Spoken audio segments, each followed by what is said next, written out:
Praise the Lord, जय मसीह की। आज का डिवोशन है लूका का सुसमाचार 11वां अध्याय पहला वचन में लिखा है कि वह किसी जगह प्रार्थना कर रहा था। यीशु मसीह के बारे में लिखा गया है कि वह किसी जगह प्रार्थना कर रहा था। जब वह प्रार्थना कर चुका तो उसके चेलों में से एक ने उससे कहा, यीशु मसीह से कहा, हे प्रभु, जैसे यूहन्ना ने अपने चेलों को प्रार्थना करना सिखाया वैसे ही हमें भी तू सिखा दे। यहाँ पर जब हम पढ़ते हैं हमको एक बात देखने को मिलता है। पहला मुद्दा ये हम देखते हैं कि यीशु मसीह की जिंदगी इतनी प्रार्थना से भरी हुई थी। यीशु मसीह पिता परमेश्वर से प्रार्थना में जुड़े रहने में कभी भी उन्होंने नेग्लेक्ट नहीं किया। तो ये बात शिष्यों को प्रभावित किया है।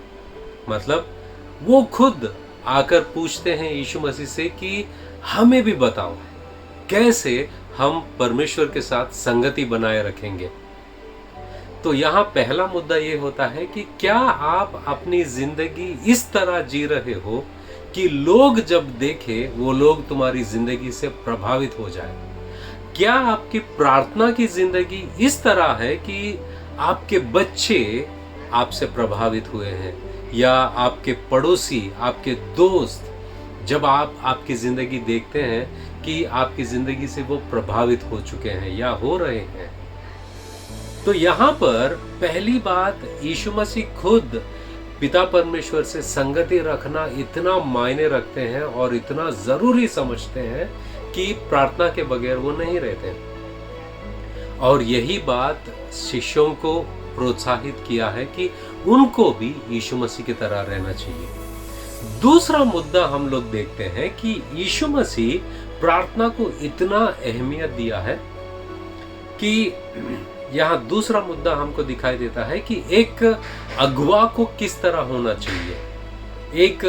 एक अगुवा को ही नहीं, एक चर्च में अगर आप अगुवा हो या लीडर हो या कोई भी कैपेसिटी में चर्च में आप हो और एक नायक की तरह हो, आपको ये बात ध्यान में रखना ज़रूरी है कि अगर आप खुद आत्मिक रीति से उस स्थान पर नहीं हो, आपके कलीसिया वालों को जबरदस्ती आप वहां पर नहीं ले जा सकते।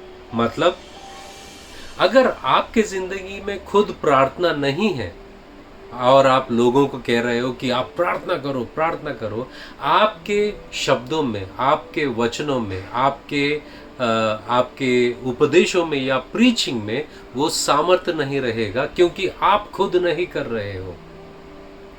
अगर आपकी आत्मिक स्तर यहाँ पर है और आप लोगों को जबरदस्ती कर रहे हो यहाँ पर पहुँचने के लिए, ये कभी हो नहीं पाएगा।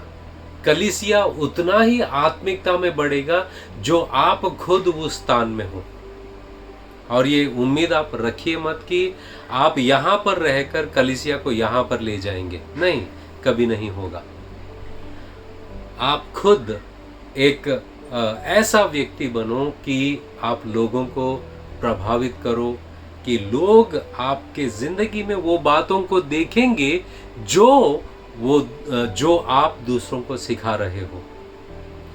यीशु मसीह में हम ये बात देखते हैं कि यीशु मसीह खुद ऐसी प्रार्थना भरी जिंदगी जी रहे थे कि लोग उनसे प्रभावित हुए हैं। और दूसरी बात हम देखते हैं कि एक अगुवा को, एक कलीसिया के लीडर को, एक विश्वासी को किस तरह रहना चाहिए, ये हम यीशु मसीह से सीखते हैं।